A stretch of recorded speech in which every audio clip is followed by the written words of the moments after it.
Question attempt किए थे, ताकि मतलब मेरे एकदम आंसर निकल गए थे तो मुझे पता था ये ठीक ही है। तो मैं अटेम्प्ट भी ऐसे ही करके आई थी, एकदम मतलब ऐसे करके कि हाँ बस पास होना है, क्वालिफाई करना है, वही।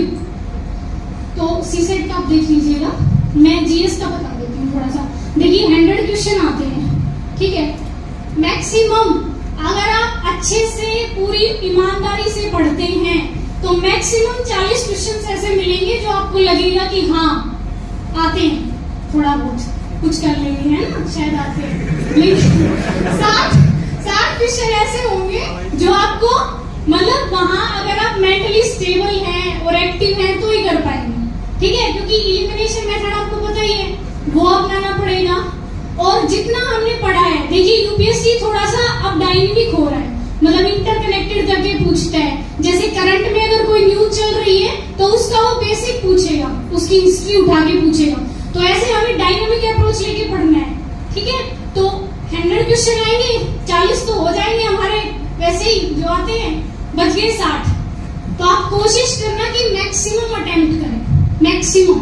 ये बिल्कुल मत करना कि 60 क्वेश्चन अटेम्प्ट कर दिए और आप सोचे 50 सही हो जाएंगे, नहीं होंगे। लास्ट टाइम शायद मैंने 90 अटेम्प्ट किए थे और इस बार 92, ठीक है।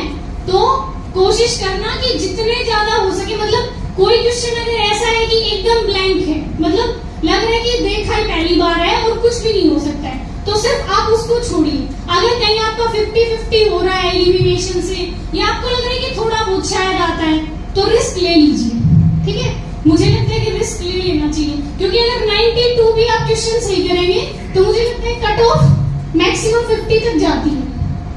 क्वेश्चन की बात कर रही मैं, मैक्सिमम 50 तक जाती है। तो हमारे पास 42 क्वेश्चन है ऐसे जो हम रिस्क लेके कर रहे हैं, ठीक है।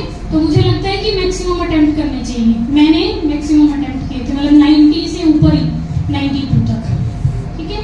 प्रीलिम्स के लिए, और प्रीलिम्स के लिए देखिए, प्रीलिम्स जब आपका प्रीलिम्स है उससे कम से कम मुझे लगता है 4 महीने पहले, 3-4 महीने पहले आप एकदम प्रीलिम्स पे फोकस हो जाइए। मैंने जब अपनी प्रिपरेशन स्टार्ट की थी तो आई थिंक अगस्त 2020, मतलब कुछ ऐसा था, और प्रीलिम्स था उस टाइम जून में। लेकिन वो कोविड की वजह से पोस्टपोन हो गया था, तो थोड़ा टाइम मिल गया था एक्स्ट्रा, शायद अच्छा था लक इसलिए। तो मतलब अगर आपका इस बार मई में है तो आप उस हिसाब से मतलब कैलकुलेट करके 3-4 महीने पहले से एकदम प्रीलिम्स पे फोकस, एकदम प्रीलिम्स पे। क्योंकि अगर प्रीलिम्स हो गया तो प्रीलिम्स के बाद भी हमें 3 महीने मिलते हैं, मतलब इतना अगर हमने पढ़ा हुआ है तो हम उस 3 महीने में भी बहुत कुछ पढ़ सकते हैं। तो प्रीलिम्स को एकदम हल्के में ना लें। मैं मतलब लिटरली बता रही हूँ, जब मेरा प्रीलिम्स हो गया था तो मुझे ये लगता था कि इस बार मेंस ना दूं, क्योंकि मेंस की तैयारी नहीं है उतनी अच्छी, मुझे लगा कि नहीं होएगा मेंस तो। लेकिन जब मतलब वो 3 महीने अच्छे से प्रिपरेशन की और पूरी मेहनत की तो हो गया। तो इसलिए प्रीलिम्स अच्छे से करना है 3-4 महीने पहले। अभी इस बार शायद आपका मई में है ना, 28 को कुछ है। हाँ, तो मतलब 3-4 महीने आप कैलकुलेट करें, फरवरी से मतलब स्टार्ट कर दीजिए प्रीलिम्स की पढ़ाई, मतलब एकदम प्रीलिम्स पे फोकस हो जाए। देखो सिलेबस तो सेम ही है, कुछ अलग नहीं है, सोर्सेज भी हमारे सेम ही है, वही न्यूज़पेपर, वही बेसिक, लेकिन थोड़ा सा बस अप्रोच चेंज हो जाती है। प्रीलिम्स में थोड़ा सा फैक्चुअल हो जाते हैं, वैसे अब तो थोड़ा सा वो और भी डायनेमिक पूछने लगे कॉन्सेप्ट को घुसा के, लेकिन फिर भी मुझे लगता है कि मतलब थोड़ा सा बस अप्रोच चेंज होएगा, पढ़ाई आपकी वही रहेगी, है ना। तो प्रीलिम्स आप 3-4 महीने पहले से शुरू कर दीजिएगा।